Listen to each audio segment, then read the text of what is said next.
Again, this Eric Austin is our presenter tonight. Eric grew up in the, help me, Adirondacks. Adirondacks. Started tying in the early 60s. He's written over 100 historical articles for Fly Anglers magazine website. His flies have been featured in the British book Fly Anglers of the World, Fly Fisher magazine, the cover of the EPUB reprint of Matching the Hat by Ernie Schweibert, and the cover of Fly Tyer magazine. Eric has tied at many shows in the Midwest where he lived for 40 years, the Catskills, and in Northern Ireland. And with that, um, I would like to present you all with Eric Austin. The floor is yours. All right. Thanks, Rick. You bet. We're gonna talk about some dyeing tonight. I'll give you a little um, trip down memory lane. The dyeing I've done over a number of years now. I started like a lot of people do with Kool-Aid dyeing, and there's Kool-Aid and there's also food color dyeing. Honestly, I wouldn't recommend either one of those. Not very color safe. Um, I just, at one point, I had a lot of packs of Kool-Aid, not enough colors. Uh, and we're going to go on to the next Vineyard.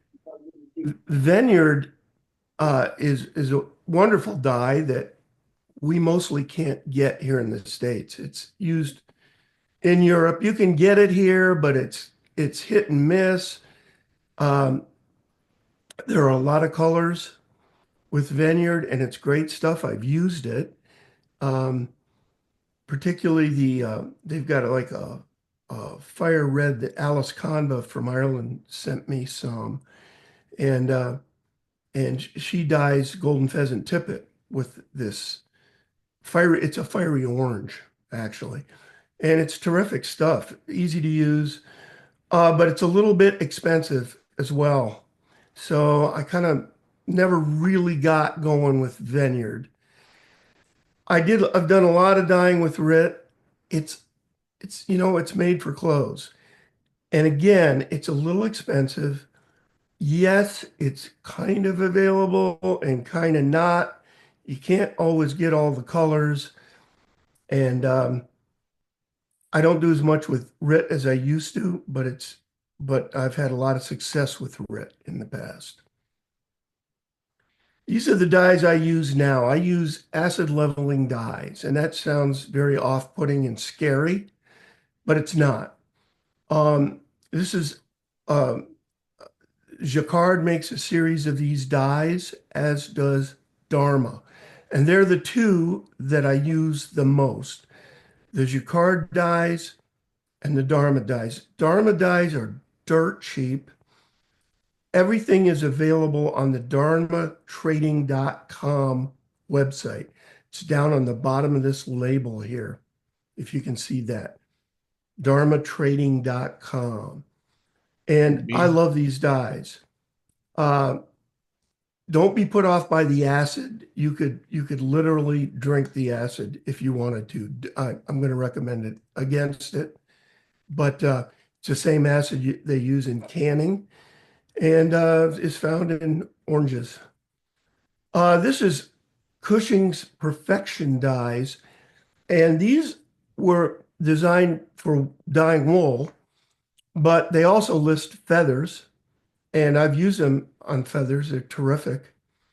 So I highly recommend them as well. Available at the Woolery. If you Google the Woolery online, that website will come up. It's a knitting website, and you can buy these dyes there. And there are color charts online for all these dyes.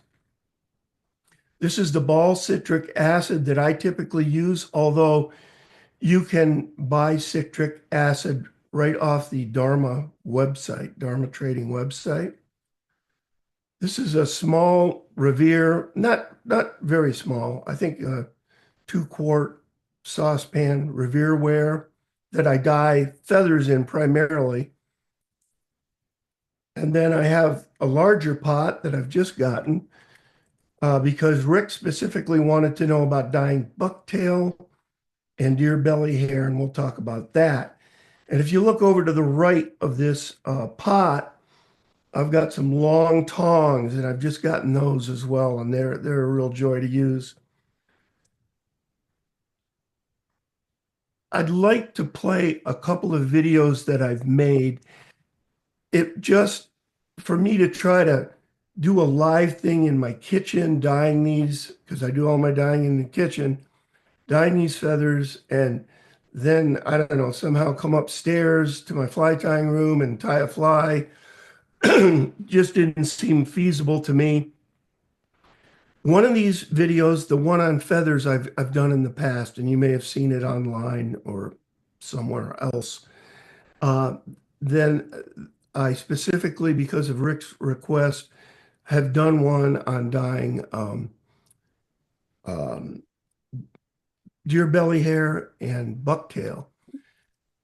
Whenever you're dyeing with any kind of dye, you want to dye over white if at all possible.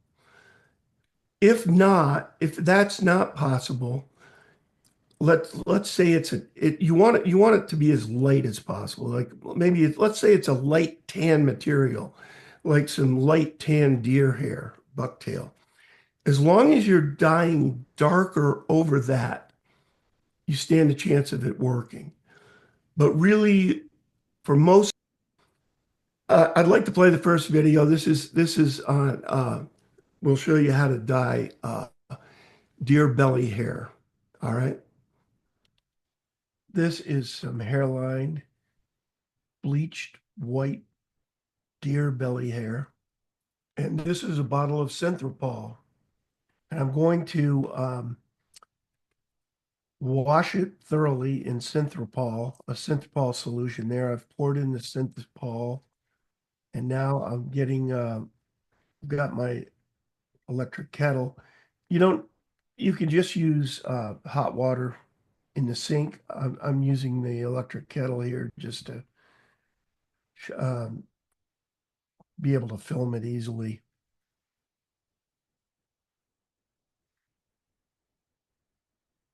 Just going to make a solution out of this. And the amount of Synthropol is not really critical. A little bit goes a long way, really. And this is my first patch of deer belly hair. I'm swishing it around really well, trying to clean it. Then I'll add another piece of deer belly hair and do the same thing with it. And here's what it looks like when it's done sitting on the top of my stove. It's the next day, and I've got the pan 3/4 full of cold water. So this is the dye I'm going to use, Jacquard Chartreuse Bright Neon. It should be spectacular. And I'm going to start with 2 1/8 teaspoonfuls of dye. We're just going to dump it in. And I'm going to stir it up, trying to dissolve all the clumps really well. While this is happening, I'm starting to heat up the water. And I want to bring this solution here to a full boil, really boiling, like right now, it's starting to really boil. Then we're going to turn this, if it's an electric stove, you can literally turn it off. Or what I did, I switched it all the way down to the lowest that I could and let it cool down and stop boiling as much. An electric stove, it takes it quite a while to cool down. Gas stove, this works much better. It's much faster. You know, I think I read somewhere it's supposed to your water temperature is supposed to be around 180 degrees. This has cooled down now to the point that the water is still moving, but just barely.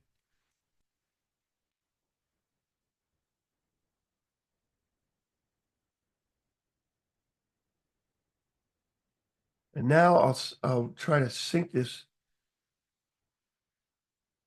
in this case, not bucktail, it's deer belly hair patch. Try to get it sunk, and this thing really wants to float.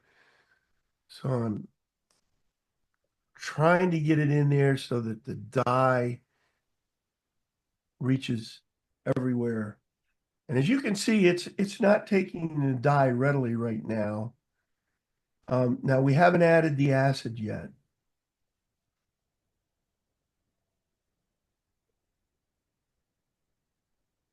I'll keep trying to force this down under the water.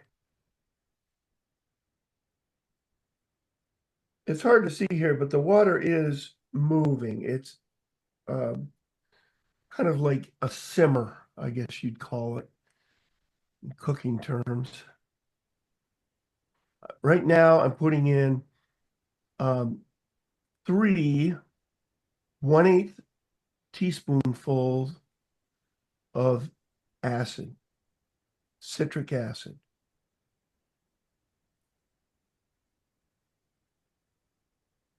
Again, I'm forcing this down under.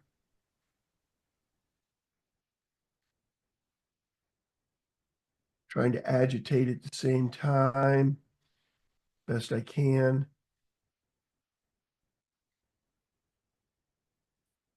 And now it's starting to take the dye a little bit, I can tell. But it's still, this is going to be a fight to the finish. I can see this is going to have to sit in the dye bath a long time. Swishing it around here, trying to get as even coverage as I can get under the circumstances.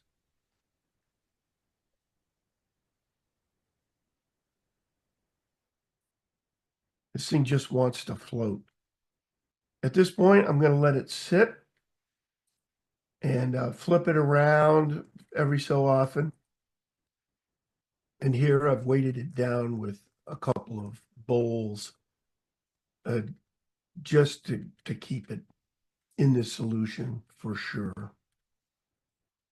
I left it there for quite a while, then dunked it in very cold water. I had a dish of cold water, and then rinsed it in the sink for quite a while, and then let it dry for a couple of days. And here's the resultant patch. Not bad for the first time out. And this is the bucktail I used, made by Hairline. I decided I needed a bigger pot for the bucktail, so this is a 5-gallon pot that I bought for $12 at Walmart. It's a great size. I think just right. Unless you're doing massive amounts of bucktail, like a dozen bucktail, which some guys do, and in that case, you're going to need maybe a 12-gallon pot. I used 1 tablespoon of dye, which turned out to be a pretty good amount, in 1 gallon of water. After bringing the solution to a boil and then letting it cool down to a simmer, I let the deer hair cook for just a little bit. I had also thrown in another patch of belly hair. And after a little while, I added 2 tablespoons of citric acid. That worked out great with the bucktail, but I had added a patch of deer belly hair in there as well, and not so much with that. Uh, it looked a little burned to me, like there was too much acid. And later on, I did uh, some deer belly hair on its own with just 1 tablespoon of acid, and it worked out much better. It just goes to show you this is not an exact science. All right. I've had a couple questions already. The uh, the cleaning agent I used to clean the bucktail um, is Synthropol. See if I can find it here. This stuff. Now, a lot of guys use Dawn liquid, and that's absolutely fine. But Synthropol is even better. And there's something that Vineyard makes called Venipol that is Synthropol. It's available on Amazon, and it's got a very small molecule, so it really gets in there. And for something like deer hair and bucktail, it's just ideal. But for feathers too, I use nothing but Synthropol. That doesn't mean that a lot of guys don't use um, Dawn liquid. That's absolutely fine as well, as long as you get it clean and degreased. If it's not degreased enough, it's not going to take the dye. Somebody else asked the question about why do you put the acid in after, later on in the process?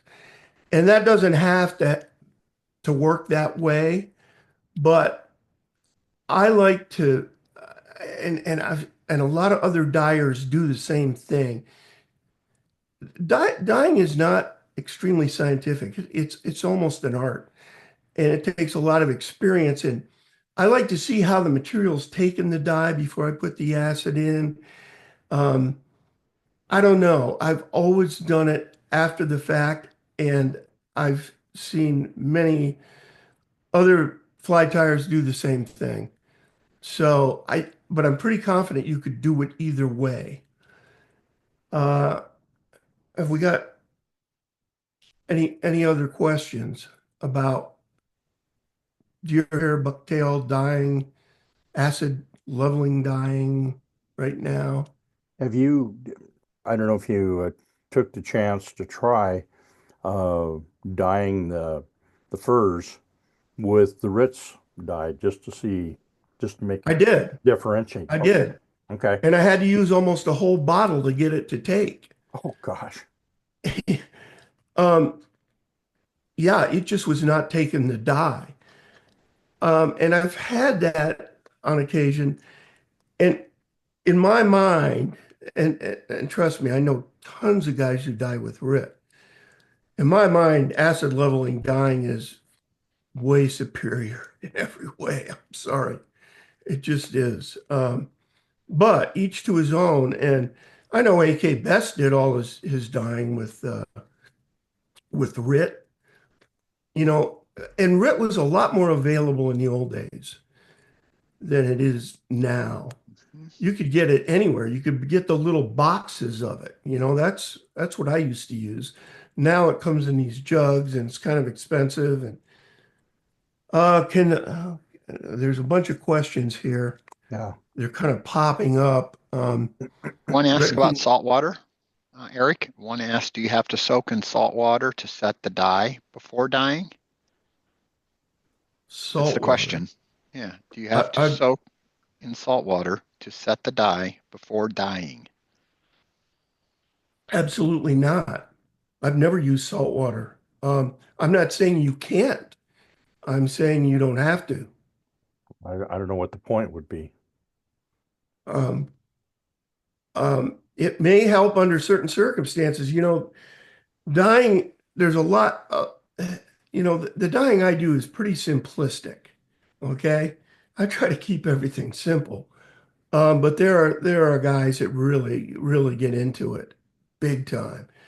And I know aluminum sulfate is used at times under certain circumstances, but a lot of this has to do with fabric dyeing, and what I do is just I do anything that comes off a bird or a deer, pretty much. Okay. Can you use a wool wash liquid? Sure. Yeah, as long as it Yeah. yeah, you could use it. You could use. any kind of cleaning stuff that won't damage, won't damage the uh, the deer hair or the feathers if you're doing feathers, and feathers are easily damaged, so you have to be careful. But you sure you could. Okay. I just got to say though that most all the good dyers I know, people like John McClane, use synthropol. Okay. Michael asked, will you address bleaching in order to obtain white? No. Well, first of all, if you bleach certain feathers, you can destroy them completely. That's number one, and I've done it. Okay. Sure, as long as it doesn't damage what you're working on. But boy, bleach, I bleach my own uh, peacock curl, uh, and in order to get the stripped peacock curl, and I mean I have to time that to the second. Uh, I use a 50-50 solution and it runs right around 2 minutes, but it depends on a lot of factors. And boy, you can easily, once you burn the stuff in the bleach, once you go too far, use either too much bleach or go too long with the bleach, then the fibers become brittle and useless. Okay. Can the dye be used twice? And can you re-dye a piece?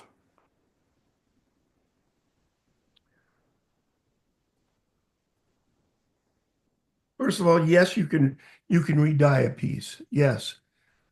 So it works sometimes better than others. All right. Don't ask me why. But I have successfully, yes, dyed over something that didn't quite pan out, that came out too light, dyed it again. I don't think reusing the dye is a good idea. And here's why.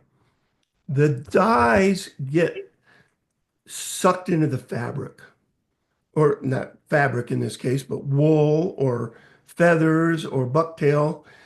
And the dye bath itself becomes, I mean, if you had enough material in there, the dye bath would be clear when you were done. Okay? It would have, all the dye would have sucked into the material. Yeah. So reusing it's not a good idea because it's going to be exhausted. The dye bath will be exhausted. Okay. Um, that was just a comment, but the comment was black is a difficult color to dye. And any insights into that? Yeah, it is a very difficult color to dye.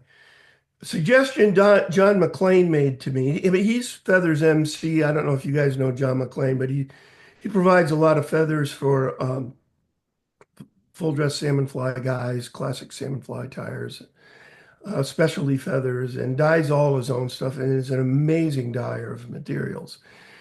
And he suggested dyeing the material orange to begin with, and then dyeing it black. And sure enough, for whatever reason, that seems to get the purple out. Because what'll happen is um, you get this purple hue rather than a pure black. The other thing you can do though is use a lot more dye. Um, that can work as well. Uh, Different dyes. Some dyes you put just a little drop in there, and man, you're dyeing yellow like right now. Other dyes, you got to put a lot of dye in there for it to work. And it's not, like I said, it's not an exact science. It just isn't. Um, and after a while, though, you get a kind of a feel for it. But black is a very difficult color to dye, that's for sure. So try the orange first, and then the black over it, and see if that works for you. That's a good idea. Okay. A comment by Aaron, which again, I think is appropriate. Compound colors dye at different rates, like shrimp pink. And any insight on that? Well, If you dye, let's just take, let's just take this pink right here that I dyed, or fuchsia this is, whatever. If you just leave it in the dye bath a short amount of time, it'll come out a very light color. The longer you leave it in there, the darker it will get to a point. And that point is when the dye bath becomes exhausted and it can't provide anymore. I want to talk. Well, there's a lot to this. I want to talk a little bit about the amount of dye you use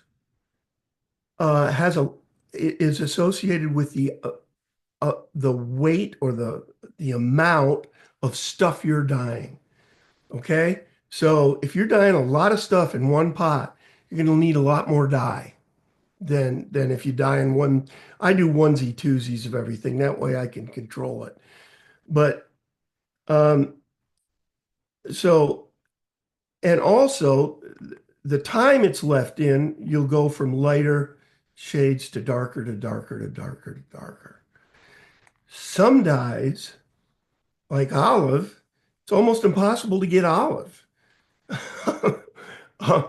I've used Jacquard olive dye till I'm blue in the face, and I have to use almost literally, I'm going to say a 32nd of a teaspoonful of it in a pot to get olive.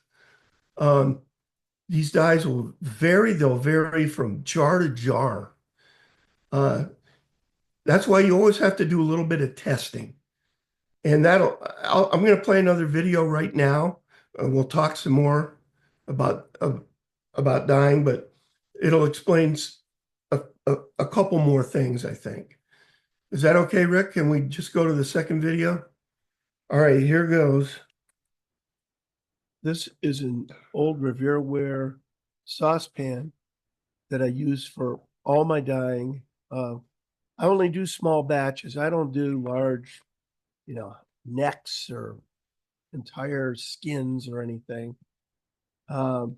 Primarily small batches of feathers, etc. It needs to be stainless steel.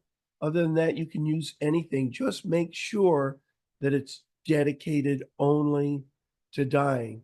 These dyes are poisonous and don't breathe in the fumes. Here are some ringneck pheasant feathers from the ring on the neck. These are a little larger than I'd like. You want to try to find the smallest ones you can and try not to get ones that have the black tips. There are some that'll have black tips. That black won't dye. This is a solution of synthropol, just a drop in some water. It's like a detergent like Dawn liquid, only smaller molecules, and it's used to degrease the feathers. This is an acid dye from Jacquard that I use, and this will be our base coat, if you will, on these feathers. This is gold ochre. You can use anything that's a tannish, yellowish, brownish dye. This gold ochre works fairly well. Here's a dye bath I made up with just 1/8 teaspoon of the dye, yellow ochre dye. And you can see how it looks, and this is about half a pan of water. You can see how it looks brownish, reddish. There's aspects of it that look yellow ochre, but there's parts that don't.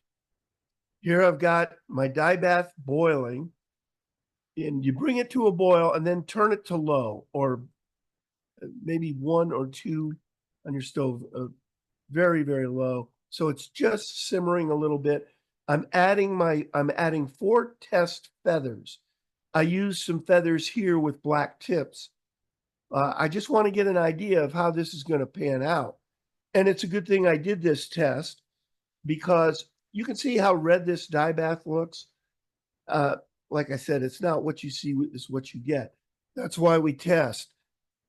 Right here, I'm going to put in the acid, 1/8, 1/8 teaspoons of the ball citric acid. See how it foamed up there?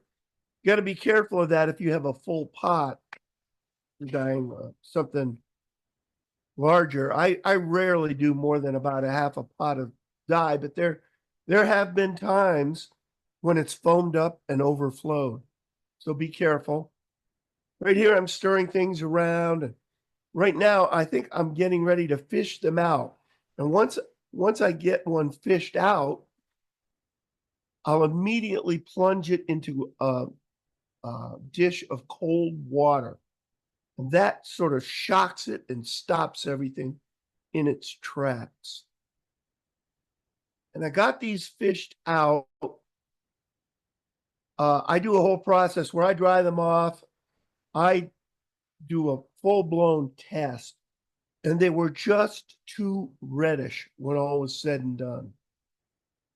So I decided to make a different dye bath. And what I did is I poured out half of what I had and filled up with just cold water. In other words, I diluted the bath 50% with water. Notice how you can see the bottom of the pan here.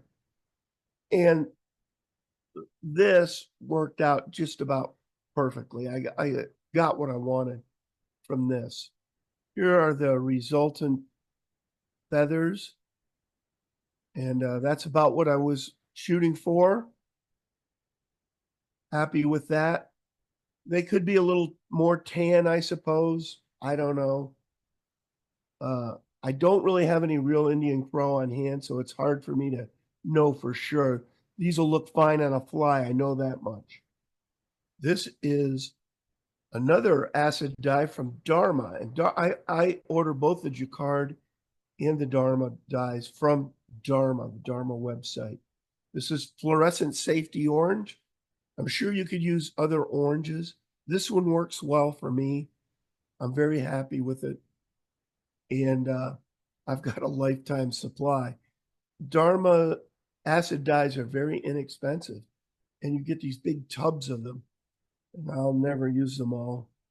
These are my gizmos that basically prevent the dye from reaching parts of the feathers where I don't want the dye to reach. And they're made from 2-inch fender washers available at your hardware store. We'll only be using one of these devices today, and we're going to dye up about 24 feathers or so using this, and that's a good number. If you had twice as many, you could use 2 of these at the same time. Here's those devices, one of those devices disassembled, and this is the one we'll use today.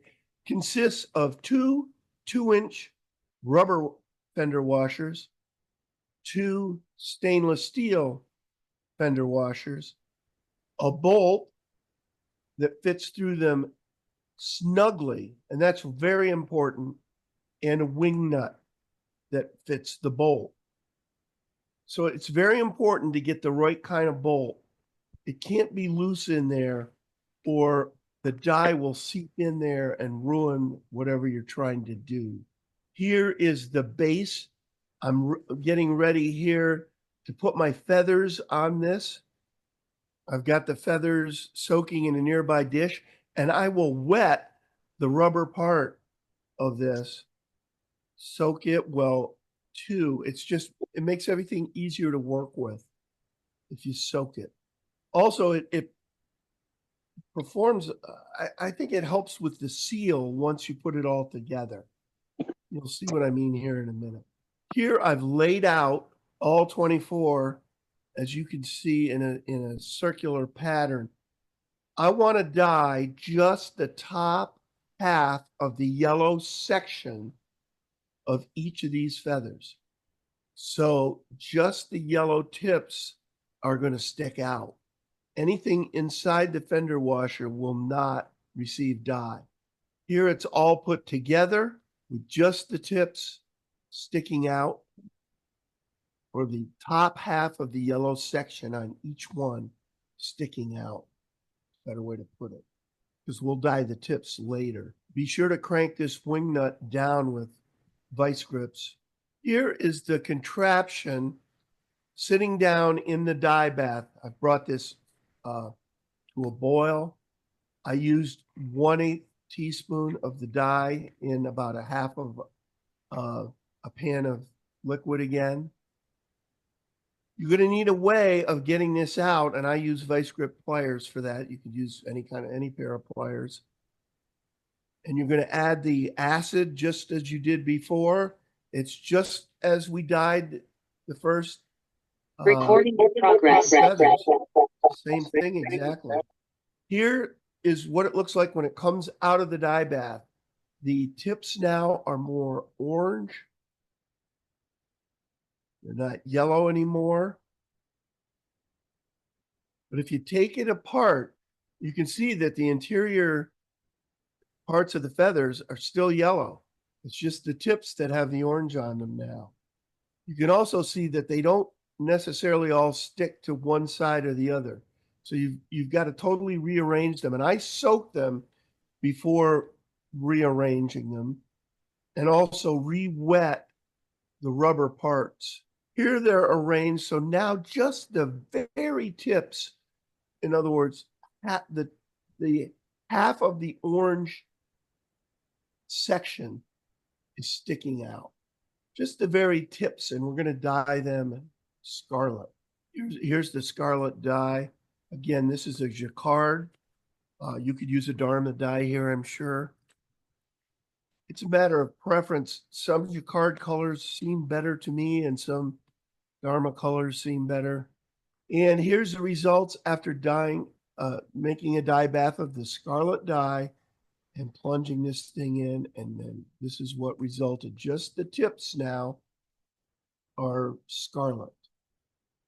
Now I've prepared these in such a way that the bottom sections will get dyed black. And this is our last stage. This is a Dharma dye True Black.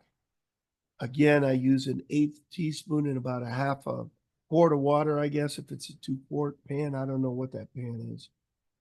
Quart and a half a pan of water. I like using the 1/8 teaspoon, and I used to have a 1/16 teaspoon that I used all the time.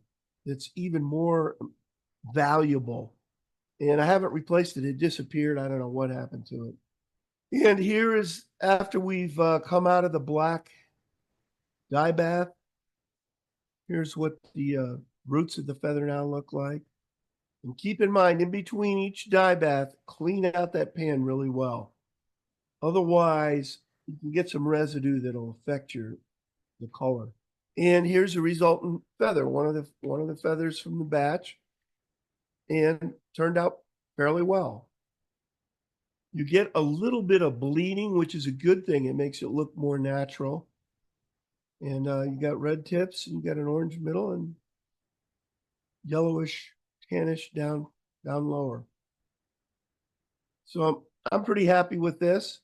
And next thing I'll do is I'll tie a fly using these feathers. That'll be in another video.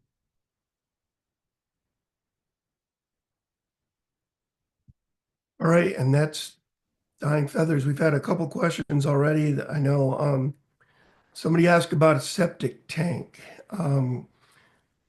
Will these work in a septic tank? I would imagine so. If you can put orange juice down your septic tank, then you're not going to have any problem with this citric acid. It's only 2 to 4 pH is the solution. The more water, the more acid you have to add to get to 2 to 4 pH. Now, in a gallon of water, a tablespoon of acid is about 2 pH. 2 tablespoons is about 4 pH. So you want to be in a gallon of water, if you're dyeing bucktail, for instance, it's going to be somewhere between a tablespoon and 2 tablespoons of citric acid in that gallon of water.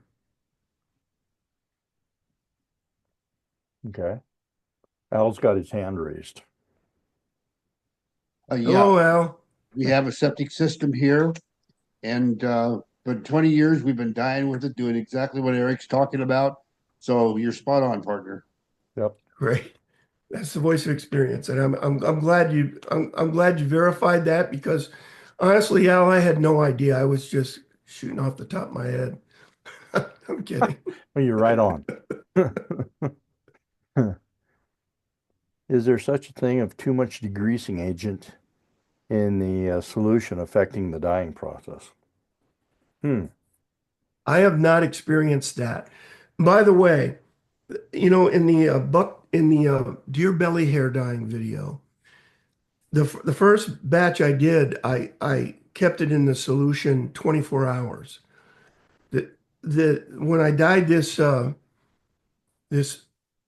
pinkish one here, this fuchsia one, I only had it in the center pole for maybe a half an hour tops, and both of them worked fine. So you don't need to go 24 hours unless, and this is a big caveat. Lots of guys process their own hides and so forth, or they're given a dozen bucktails by a hunter or something. I don't know where they get all these, and if that hasn't been dried out over a winter and processed and packed in salt or whatever they do, you know, uh, there's the stuff I'm dyeing is stuff I bought at the store, or online, already processed, is what I'm saying. You may have to really degrease some real bucktail, big time. Yeah.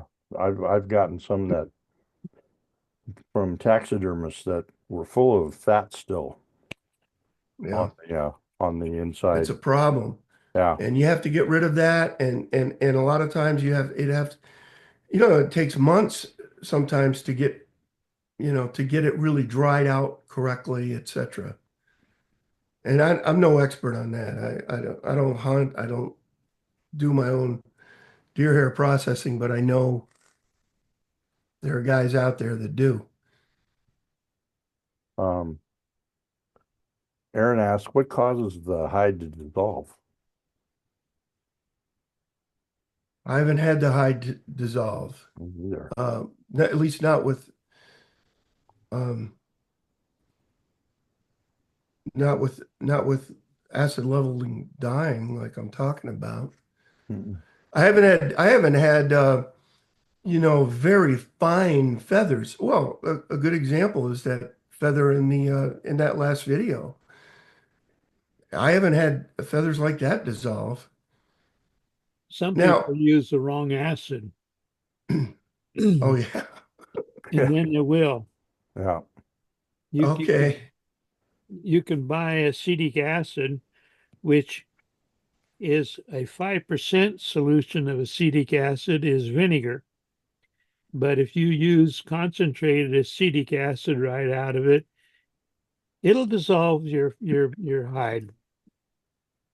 Okay. Well, I'm sure if you use more than the prescribed amount of pH in your solution, then you've got a problem with any acid, probably even citric acid that I use for everything. I've got an interesting question that came in. Rich Johnson. He is curious about, or your opinion or experience with dyeing polar bear hair.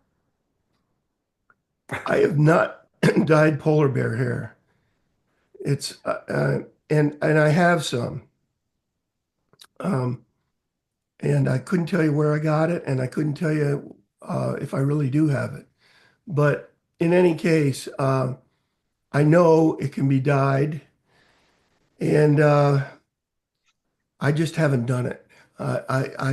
I'm keeping what little I have for, what is it, green butt skunks.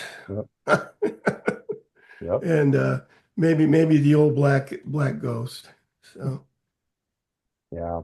This is Rick Pasick. I've dyed polar bear often.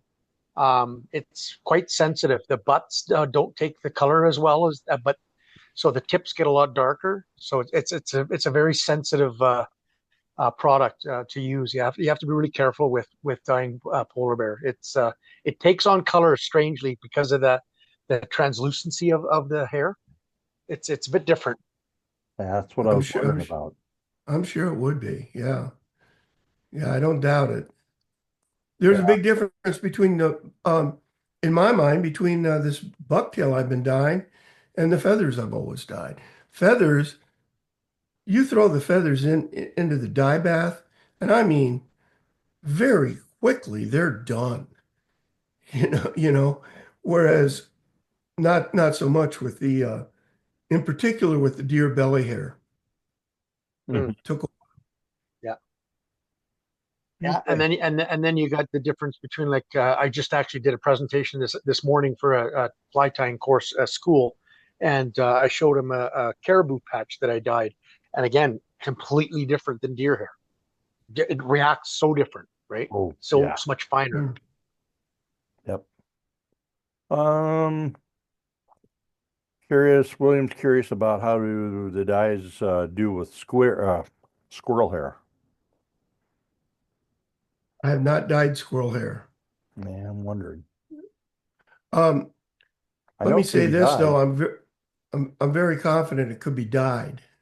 Um, but I would imagine that's harder hair, and so I would imagine it'd be tougher. It'd almost be like the polar bear, it'd be and you definitely whenever you dye, you have to do a test batch.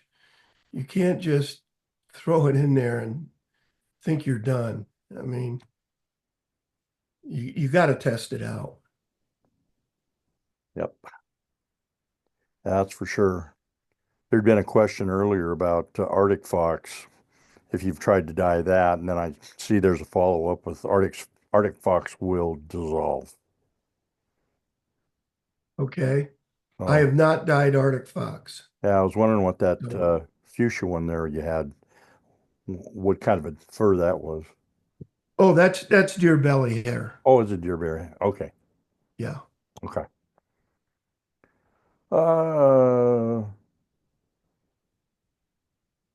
is I'm I'm not sure sorry. why Arctic fox would dissolve. I mean, you can buy You colored can buy Arctic it fox, so dyed. they've Yeah, obviously they've yeah, it's obviously been dyed somewhere. So can't see why it would dissolve unless you're using too strong. Again, if your pH is off, I mean, then you're going to dissolve all kinds of things. So yeah, Um, I mean, I don't, yeah, I couldn't understand. I can't understand why we can't dye almost any natural material.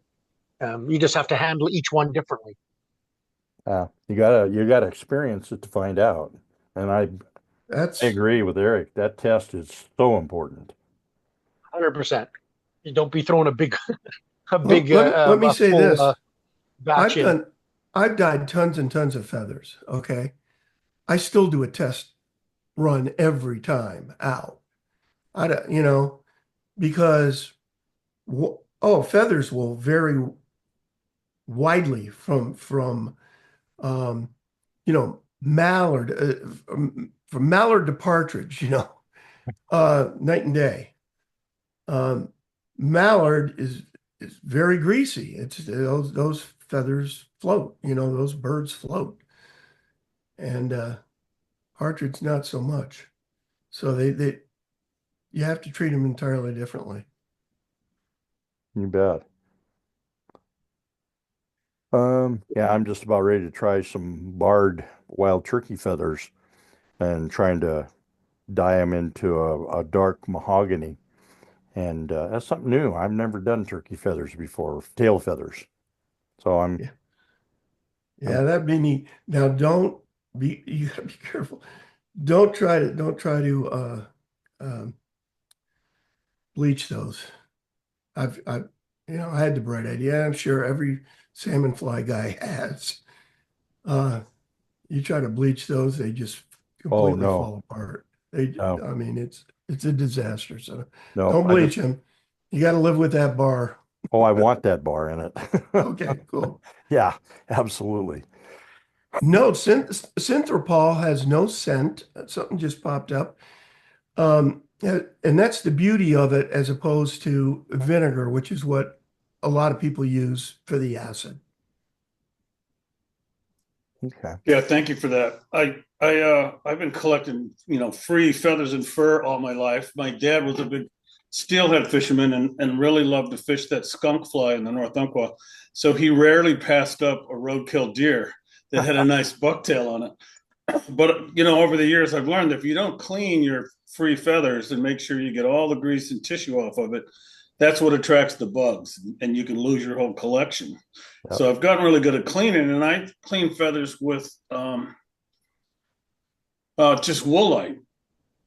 And I found that just soaking them in a warm bath, it's a gentle soap, and then doing them in a rinse bath and laying them out on a towel, you can bring even a pretty ratty feather back to life. And then the bugs leave it alone. But I don't know what that does scent wise as far as fishing. It's never bothered me I've never noticed not catching a fish on it. But I used to use woolite on all my golden pheasant tails, and that would rejuvenate them big time. yeah, so I just know how important it is to get the stuff cleaned. Like the deer tails, we would just skin them out and borax them, and so they would have so much grease on it. I don't think you'd be able to get it to take a dye then. I mean, they really do. It seems way easier to just buy one that's been tanned. Yeah. Hey, Eric. And my philosophy. Yeah. This has been a great presentation. Thank you very much. Yeah, Oh. Eric, Yeah. my when I was working with Rich Youngers in his fly shop, one of the things that he did was when it came to polar bear, he would bleach it, but where you get your bleach makes a heck of a lot of difference. He would go to the professional hair shops and supply places, and there's something called Blesh White. And it's a real weak bleach. And you could put it in a little Ziploc bag along with your polar bear, and you would just hand massage and squish it around, and you would leave it there for almost half a day. And it would clean, sometimes you get this polar bear hair that's kind of got a real yellowish color to it. And but that Blesh White would really whiten it up, and then you could either leave it white or you could go ahead and dye it, and it would be much more brilliant. Okay, that's cool. All right. Hey, Rick, I'd like to get going on this popper because we haven't got a lot of time. And I was going to do an entire popper, but we'd be here all night. But I do want to show some just fundamental techniques, spinning, stacking, and I just want to talk because there's probably some beginners on here. I'm all for it. This is a stacker, all right? And what you do with a stacker is you even the tips of deer hair or whatever you've got in your stacker. It evens them up. And it has absolutely nothing to do with the kind of stacking I'm going to do here in just a minute. And there are two ways to apply deer hair to a hook. One is stacking, one is spinning. And of course, you can just tie it in as well, and I'll do all three here. And let's Eric, get, yeah, can I ask one quick question before you get away Sure. from dyeing? If you're trying to achieve dark colors, is it better to do multiple rounds of the dye, or is it better to do a long soak of the dye in concern to damage to the feathers or the hair? It's a really good question. I suppose you could do it either way. Um, you know, Which would you suggest? I've dyed black by just putting a lot of black dye in there. Okay, and that's as dark as you can get. Um, so and you can leave, honestly, you can leave feathers in a dye bath for hours without damaging them. At least that's been my experience. Unless, of course, you have too hot a dye bath. By that I mean, well, either temperature wise or the amount of acid. You know, if you've gone over the pH of 4. Um, so, um, but I think either way would work. I hope that helps in some way. But use a lot of dye, Okay, thank you. and that Dharma black is dirt cheap. Gonna tie a fairly basic popper with the with some materials I've dyed myself, and I'm going to use a Gamakatsu hook here, B10S. This one has the nano coating, which I would imagine was developed with the help of AI. Not sure. Putting a little glue on there because I don't want this tail, once I get it tied in, I don't want this tail to move at all, ever. And as I pack materials later, it could move back. It's up on the level area here.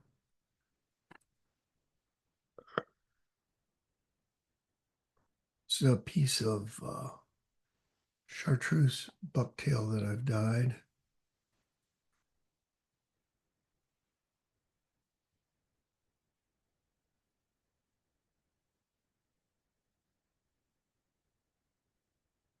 Cutting off a little bit.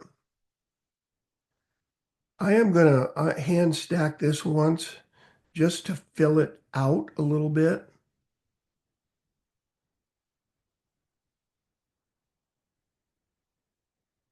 It's kind of sparse. Might even do it again. Oops. That made matters worse. There we go.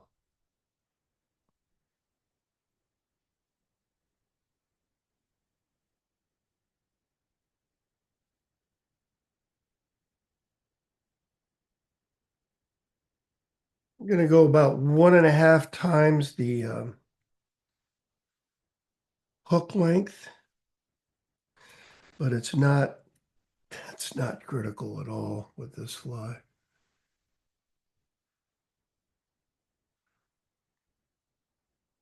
I want to glue this tail really well because I'm tying it in very short, and you'll see why.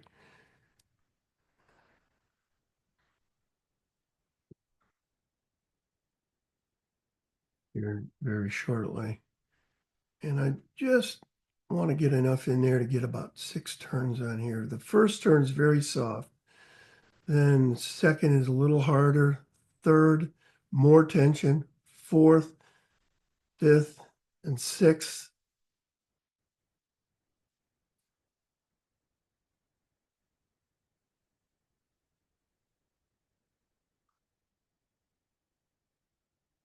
I'm really binding it down hard now.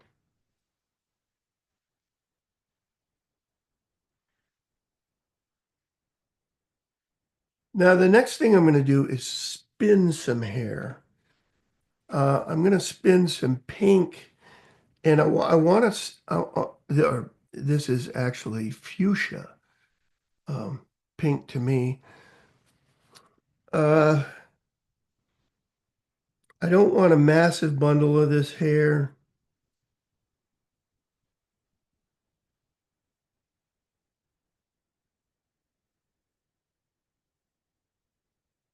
And I want this bundle to be very short after it's spun.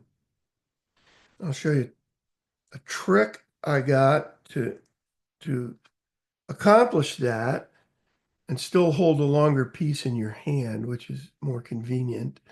This is from E.C. Gregg's little book from 1940 called How to Tie Flies. Just, I want it to be about this short. I'll take a couple turns flaring it, then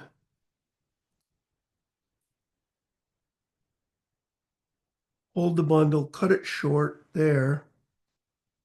Missed one.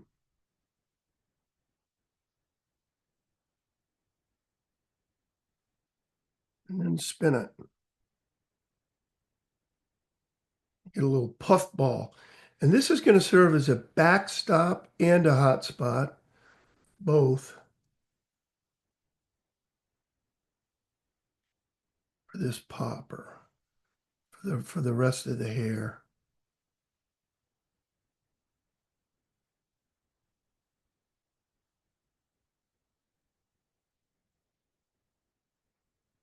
And I want it butted right up against this tail. Close.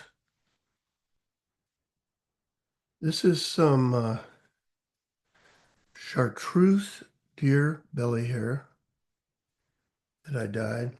Let me zoom out a little bit so you can see it better.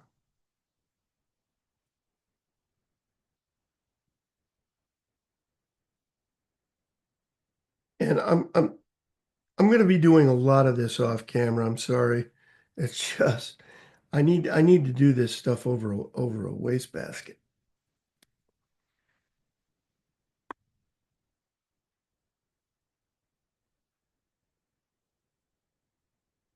Got a fairly sizable bundle of this. And I'm cleaning out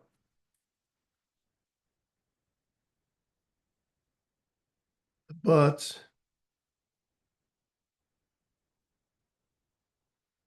but it cut off the tips.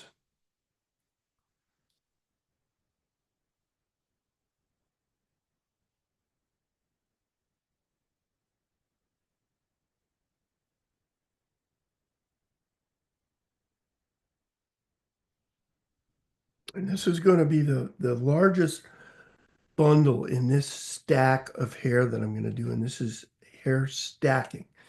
Now, that's not the same stacking that you do in a stacker tool. What all the stacker tool does is even the tips of hair. This is a close cousin of spinning hair called stacking. I'm going to actually do both. I'm going to spin it and stack it here. I'm going to take 2 turns here of this, and then walk this bundle around, half spinning it, but just halfway around the hook. My finger here, pull down, and then I'm going to put my thumb here and support the tip of the hook, pull down really hard.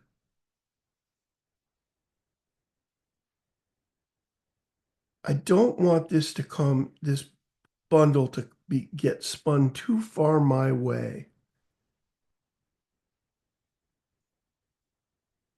And I'm going to I'm going to put a drop of glue here.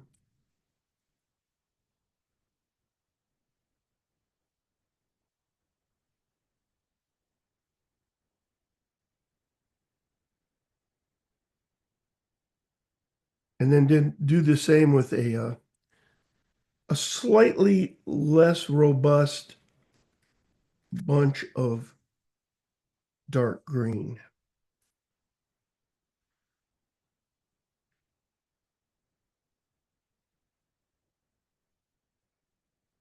A little bit less hair in this bundle than the first.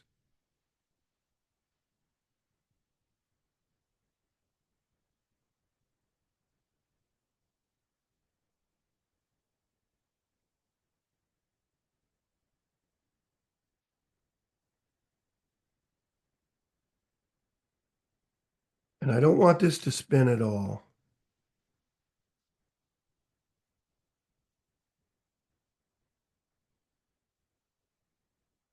I want it to sit on top of the first bundle and just flare.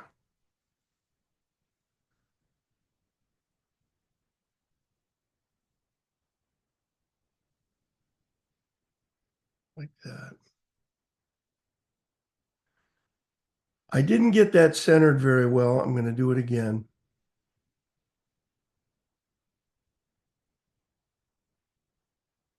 Maybe not. We'll go with it because it's towards the back anyway.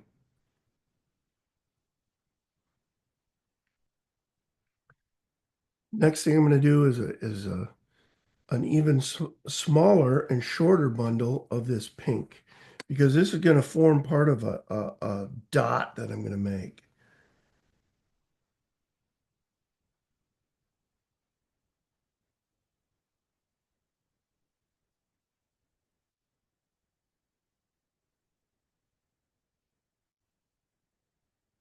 No glue on this one. And that's because if you glue this,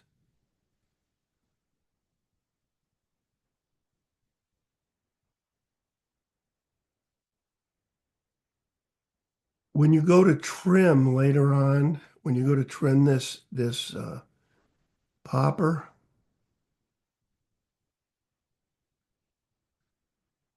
it's going to cause a problem. The glue hardens and you can't get your blade through it. I want this right dead on top. And I don't want it to spread out very much, so I'm going to pinch this.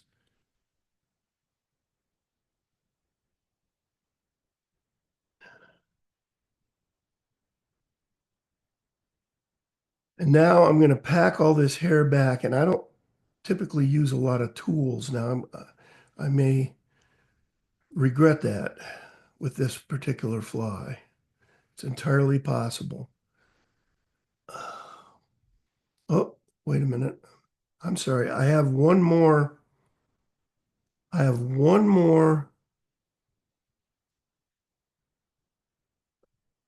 dot to add to this. And that's going to be this bright green.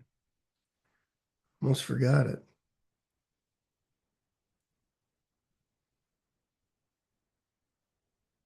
And this is very short and a very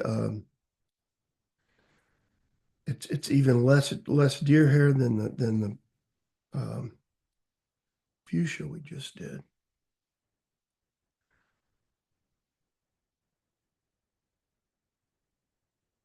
Again, no glue on this one.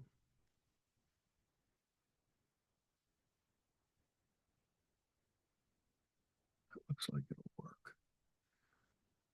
I want it right on top, and I'm going to pinch it, pull down hard.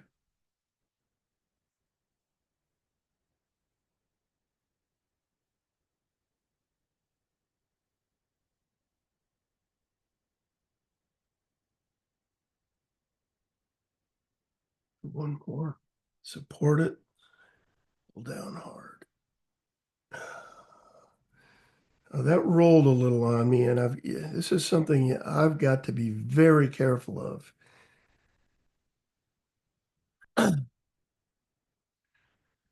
I need these dots to be right on top. And if I fail to do that, they won't match up. I'm going to do 2 dots in a row here. And they need to match up. I'm working my thread through this bundle.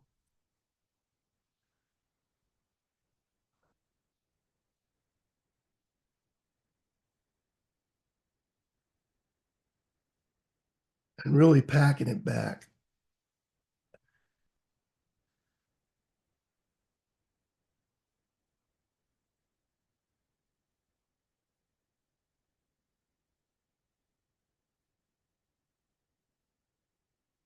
Make sure everything's on top, which it is.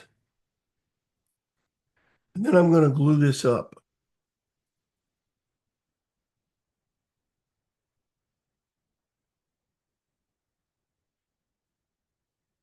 if I don't glue this, what happens is, as I half spin the next bunch of chartreuse, it can cause this to roll. All right, so there's that. I'm gonna grab another bunch of chartreuse.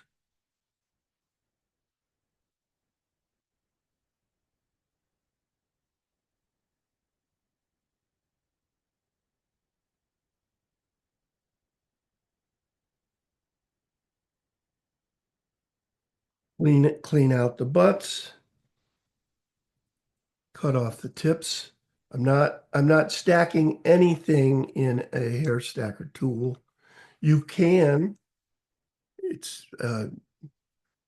just I don't see the point.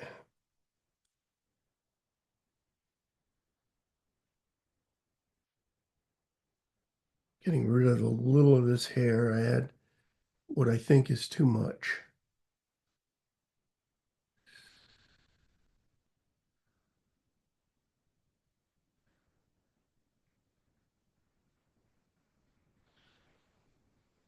I get this back, and then I'm gonna walk it around towards me, but don't want to overdo it.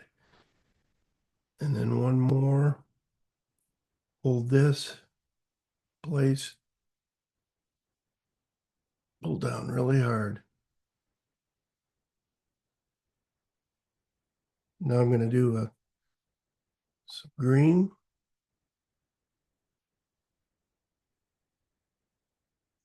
A little bit less of the green.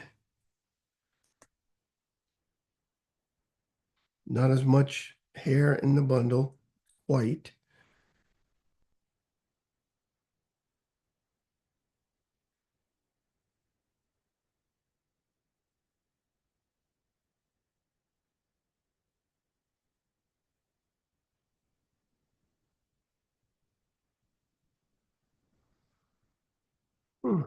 Want this right on top. Notice I'm doing a pinch.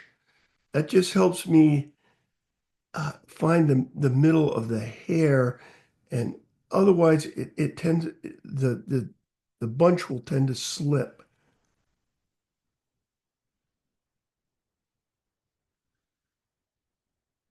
Pull down, do another one.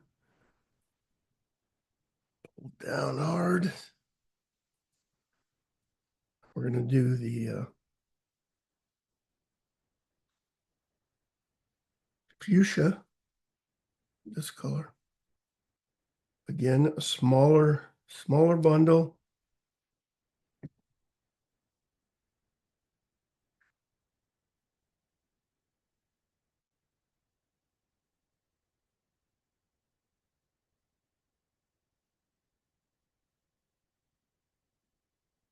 Less hair and shorter as well.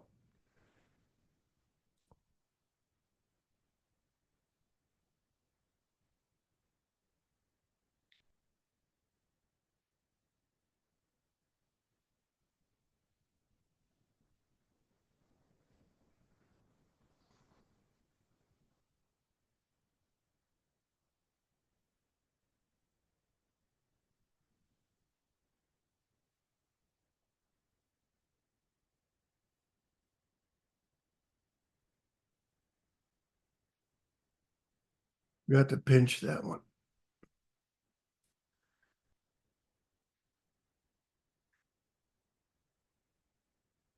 And then our green. I'm keeping an eye on this and making sure that it's lined up with the back bundle. Making sure that the pinks are aligned.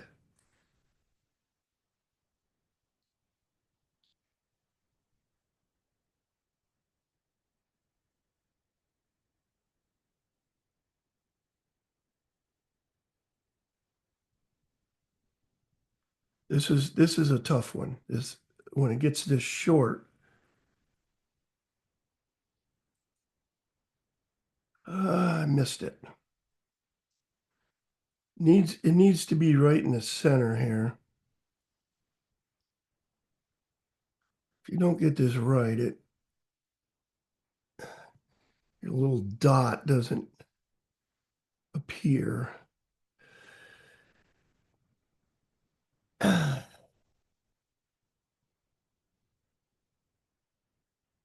think this will work. Pretty confident.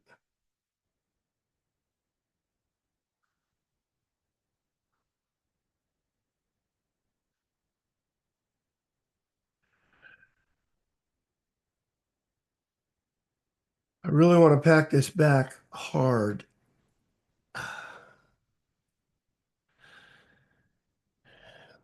And it looks like I've got plenty of room for my pink head that I'm going to put on this, or face, or whatever you want to, no head on a popper.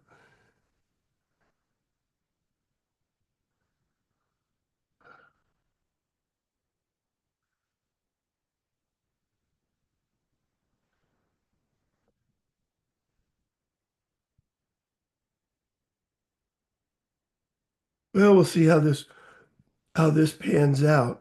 I am going to glue this bunch because I'm very confident that I'm in alignment.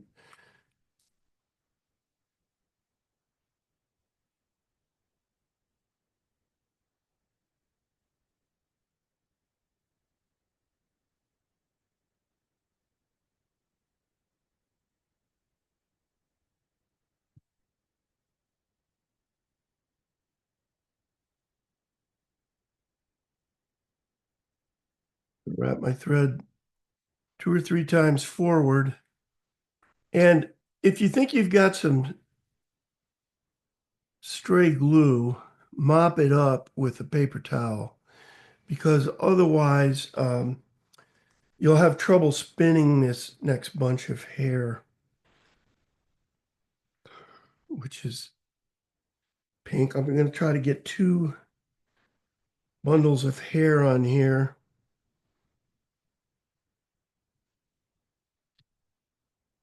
I'm going to call them medium-sized bundles.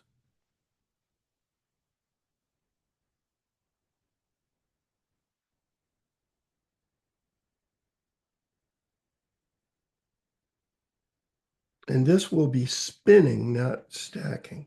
You could stack these.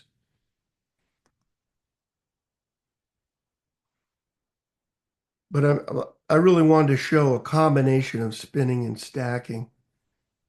And this glue is still a little sticky, but we're gonna go with it anyway.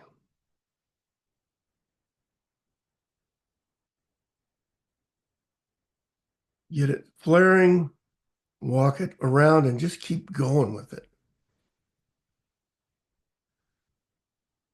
And then pack it back.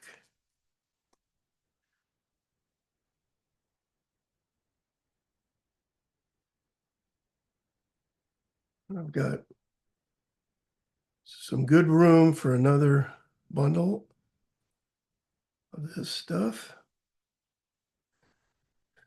Not going to glue this.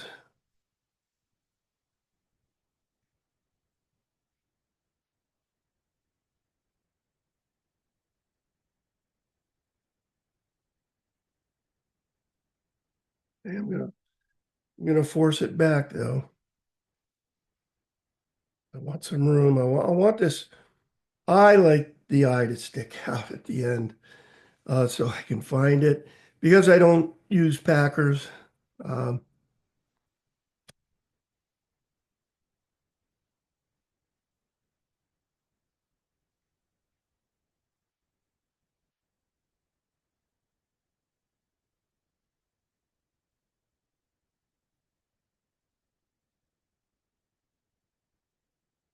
prepping another bundle of fuchsia.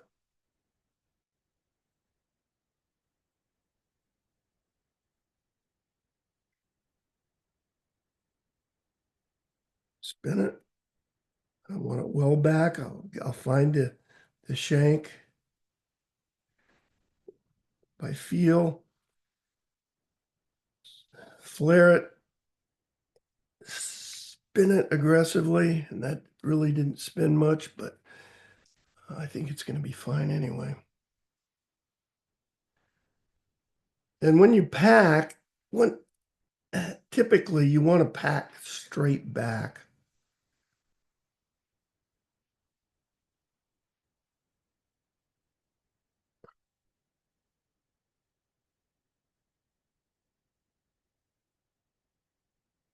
If you'll be tempted to twist, at least if you do it by hand like I do. Now, if you use one of those fuglies, which anyone in their right mind will use one of those. I just don't like tools, so I don't do a lot of tools.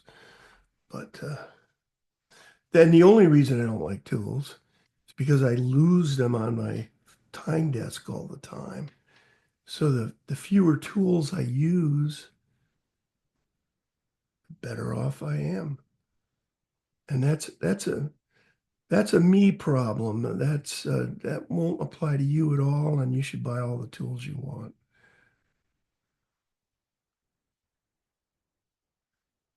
But for a lot of years now, I just haven't used much in the line of tools.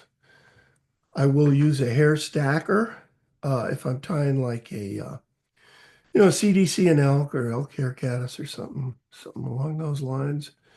It really requires it. Okay, now we're going to, I've got the eye sticking right out, which I'm very happy about. This is a piece of parchment paper. The first thing I'm going to do is I'm going to glue this up. And then I'm going to put a little hole in this parchment paper. I'm going to put this parchment paper then over the eye. Tell you what I'm going to do before I do it. Get a little hole in here.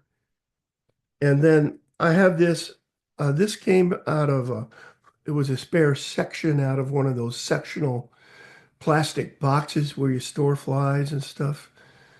You can use any piece of plastic, hard plastic for that. So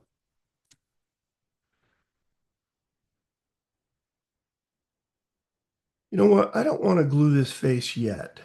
I need to do some trimming first. I'm jumping the gun here. I'm sorry. I'm going to take my scissors. I want to keep my tail intact.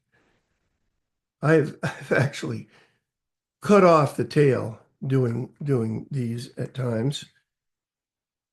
I'm just going to do this over my wastebasket so you won't see it. But what I'm doing is I'm holding the tail like so. And then I'm getting in there with my scissors and just trimming hair away from it so I can see it well from here on. Here, I can show some of it like so. It's the general idea. I just don't want to cut these tail fibers, and I want to be able to see them so I don't inadvertently cut them later.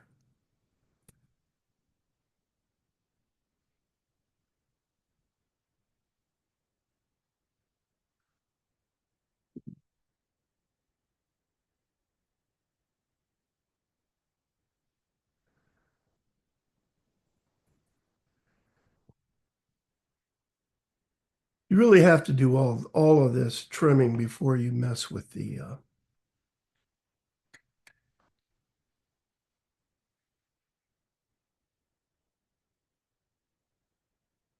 face.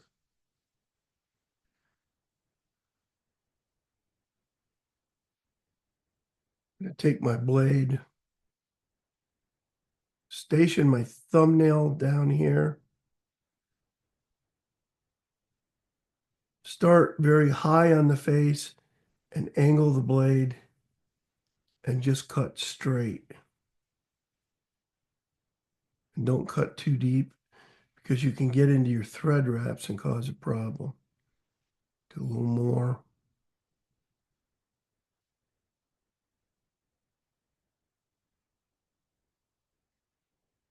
I'll leave it at that for now.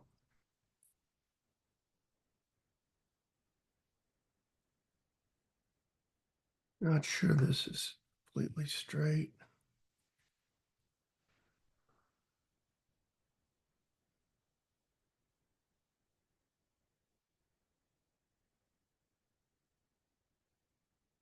Start high. Cut at a downward angle. Now, if you want a flat face or something, your mileage may vary entirely on this trimming stuff.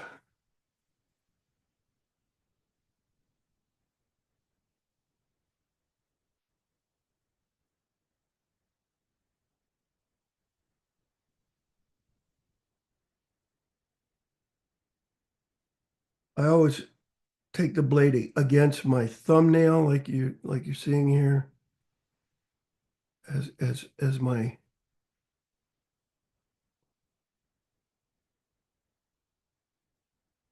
safety thing. So far, I haven't lacerated my hand, which is always a good thing. And so as not to belabor the point here, I do have a couple of dots here, but this one's a little too, I didn't use enough material apparently, and this one is okay, but it's spread a little bit. Not entirely what I wanted, but not entirely horrible either, so we'll go with it. And I'm going to pull this off and look at the face and try to even things up before I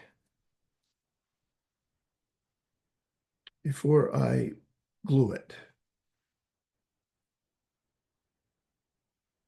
Just want to make sure it's more or less symmetrical. I'm doing this with my scissors. See if I can show some of this.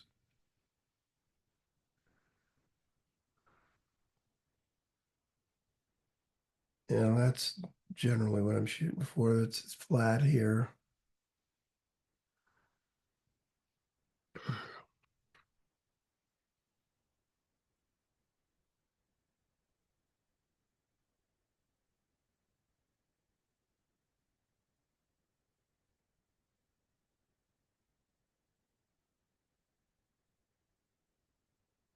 All right, I'll pull this off again.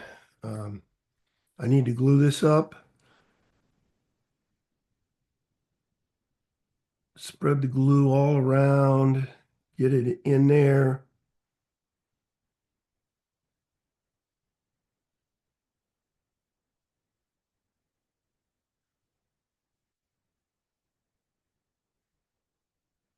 Okay. Now that's very slow drying glue. It's like Zap-A-Gap, similar to Zap-A-Gap.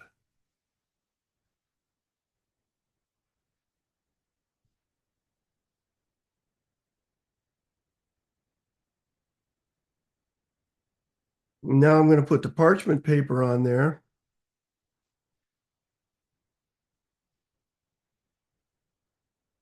The reason for the parchment paper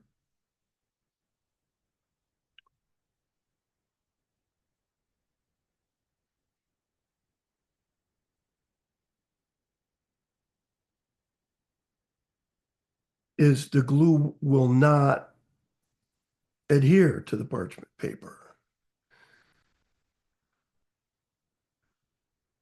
I'm pushing this against the face, and and this is very difficult to see, but I've got an angle similar to a forward leaning slash on your computer. In other words, it leans forward at the top. Just a slight angle on this popper face. I know some guys who are probably better bass fishermen than I am. In fact, I would almost guarantee it because I don't fish for smallmouth very often. But anyway, a lot of guys you have a flat face on their popper, but I've always angled it.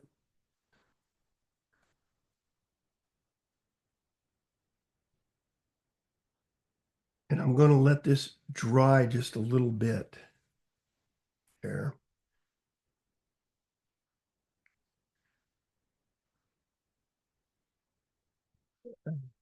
There's not, because of the angle of the camera, there's not a good way I can show this. I'm going to let it dry here for a minute, and then I'll pull it off and try to get it at a better angle so you can see the angle of this. Let me try zooming out a little bit too. But it angles down slightly. There's an angle I'll show you with my hand. It's like that. The top is more forward than the bottom. Best way to think about it.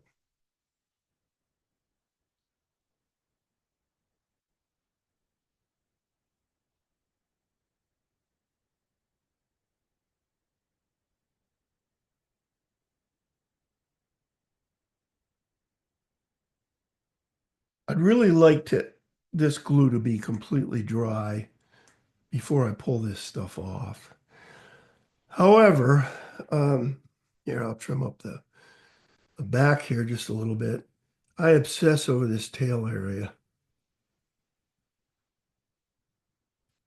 I couldn't tell you why.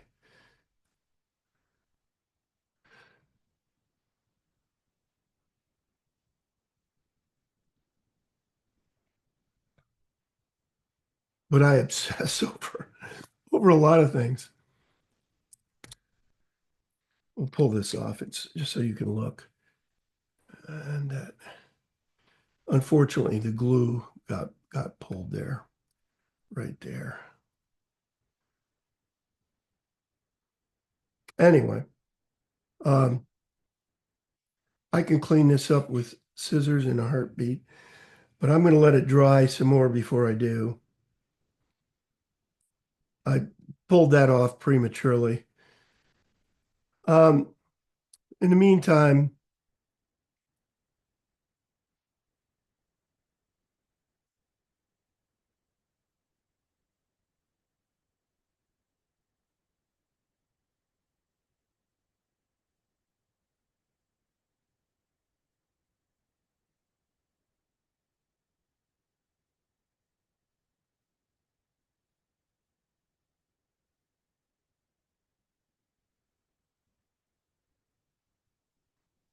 this is pretty rectangular at the moment.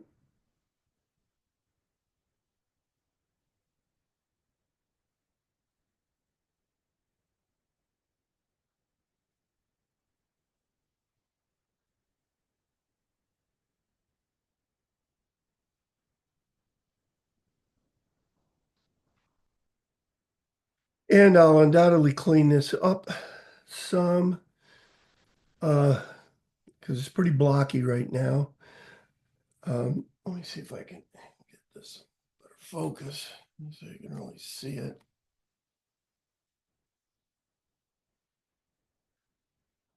But here's generally what we've got right now. Tough to see that front spot, but there is one.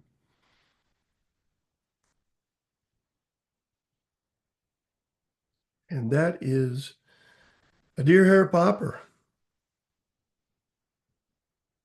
Jonathan just raised his hand. He's got a question.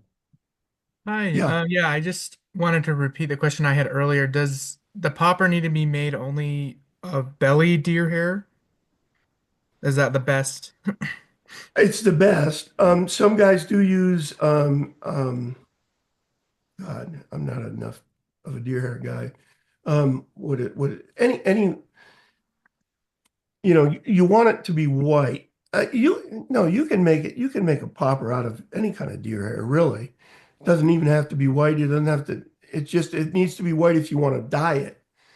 But sure, yeah, anything that'll spin or stack, well, you Yeah. could make a popper out of. Sure. Get a hold of Val Beatty, and he knows deer hair really, really well. Oh, Al is just amazing with deer hair. I mean, Yeah, he'll Any answer any deer question. body hair works as far as I have tell. Yeah, anything that'll flare well, I Yeah. think, is the way to look at it. If it comes from the top of the deer and it's straighter and doesn't flare at all, that's better for tails or whatever. Al practiced on his own hair. Uh, uh, Timothy, can you recap where you purchased the dyeing materials? What I can do is you order everything to Dharma, don't you, Eric? Yes, Okay, I got DH. their website up right now. So Okay, great. I'll Yeah, put the address. I get it. And you can even get the synthropol from them. It comes in a bag. It's not as quite as convenient maybe as the ball, but it works. I'll post I've that for used everybody. it. I was That's a gonna great site. I was gonna suggest maybe after the end of this that we just do another one of our common email blasts that we do when we announce groups and just list the sites where you've gotten your stuff. What do you think about that, Eric? I think that way everyone's got it in an email and then it's less hunting around. That'd be great. That's a great idea, and I can send it to you, Bill, Yep. Okay, if you And I, want to I'll blast it kick it out out. there. Yeah, I'll kick it out underneath the group. Thank you. okay. And I just posted the Dharma website, and they carry the Dharmas, they carry the Jacquards, excuse me, Yeah. and they carry other dyes as well. So Yeah, but you have to be careful. You want acid dyes. yeah, By the way, there's a company I didn't even mention, but they're based again more in Europe, Canada. I think you can maybe get them. Dylon. I think you can get Dylon dyes up in Canada, and they're great. Alice Conva used to use those, and uh, when I was working with her, I bought a bunch of Dharma dyes. They came in little tins, um, but they're almost impossible to get in the States. okay. Um, Name of that flag, it was a popper, just a deer hair popper, basically, isn't it? Yeah, that's what I'm starting to dye here. I've only got the first. There's Yep. kind of three sections to it. Two will have a dot, and the last one will just be pink. Okay. All right. Any last questions for Eric? We've worked him pretty hard tonight. Okay. Well, Eric, I want to thank you very much. This was very informative. And even though I've been dyeing for a long time, I've never used the acid dyes. It's always been the reds. Guess what? I'm going to acids. Don't be afraid. They're so much cheaper. I mean, Yep. everybody's comfortable with RIT, or Vineyard, either one, but these are just cheaper and they work great. Yep. So this was you did a super job, without a doubt. I mean, Thanks. you explained That's right. everything. If I can understand it, anybody can understand it. I'm just glad you were here for this, not in the hospital. Me too. I told him at the hospital, Tuesday night, 6 o'clock, I'm going to be home, whether you like it or not. And they just raised their eyebrows. So, all right. Well, I'm going to switch over to the full screen. I got a couple of things real quick, and then we'll wrap her up for the evening. And again, Eric, it's really appreciated. No problem. I really enjoyed it. All right. Thank you. Okay. March 18th. We've got Rick Pasick. He is going to be teaching us how to tie in booby eyes using CDC dubbing and dubbing loops, and how to palmering CDC. So I'm really looking forward to that one as well. Got one new message. I understand FFI is going to introduce fly tying course similar to the fly casting certificate. Thanks, Lori. Adele. Adelaide, I can't say it. Adelaide, South Australia. We've actually developed an instructor's course. It is not a certification course. Oh, Dutch. I can't remember when Dutch says, I think it's going to be in Be at sometime the in rendezvous. spring. Well, it'll be at the symposium for sure. And I think he's going to start something else here in the next month or so. But anyway, there was several of us that were involved in that. It is I've worked on instructor courses for international and national groups, and this one is just about as fine as anything I've worked on. It's all voluntarily. You can be an FFI member. You don't have to be an FFI member. It's a really, really outstanding course. And Dutch is a major part of that. He really drove the thing well. So, if you get a chance to see him, and if you're interested in the instructor's course, let him know. So, with that, anything else from anybody? If not, I want to thank you all for coming tonight, March 18th, Rick Pasek, and should be a very interesting session. So, good night, all, and we'll see you in a couple of weeks. Thanks, Eric. Thanks, everybody. Thank you.